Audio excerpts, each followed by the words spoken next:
A big part of getting hired in New York, especially given that it's unregulated, is making sure that people know who you are and you network in a very intentional way. Here are some basics of relationship building, even in a cross-border scenario. Networking can often be construed as opportunistic or transactional, but if it is approached with a people-centric point of view, it can be valuable to both parties. So to secure a role in New York, you really want to have someone at the firm champion or recommend you, whether at the associate level or at the partner level.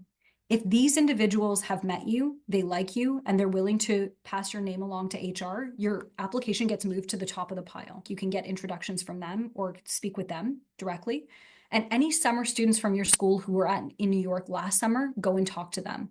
They will then be able to open the door to referring you to other people in their network. If you manage to get to a screening interview through the basis of your application, you can actually talk to those people in your screening interview, build a relationship with them during the interview and afterward through follow-up. And of course, you'll meet people in the formal interview process. If you fly down to New York, you may get introductions to people who go to lunch with you or coffee chats in and around the interview process itself.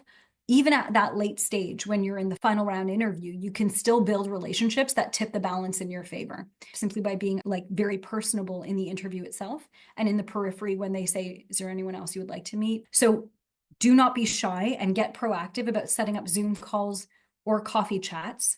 I say in person because there are some people who are able to land jobs in New York simply by making the effort to fly down for a week and actually engage in coffee chats with people from different firms. And when you do that, people see the effort you've put in to fly into the city, meet with them in person. They're more likely to give you a chance at interviewing with the firm. It establishes you as somebody with a serious interest in being there. Remember that the best way to access anyone in New York is to figure out what you have in common. So always try and get introductions where possible from people you already know who can vouch for you. When you are engaging in coffee chats or networking, make sure that you are thinking about the stage of the relationship that you've built.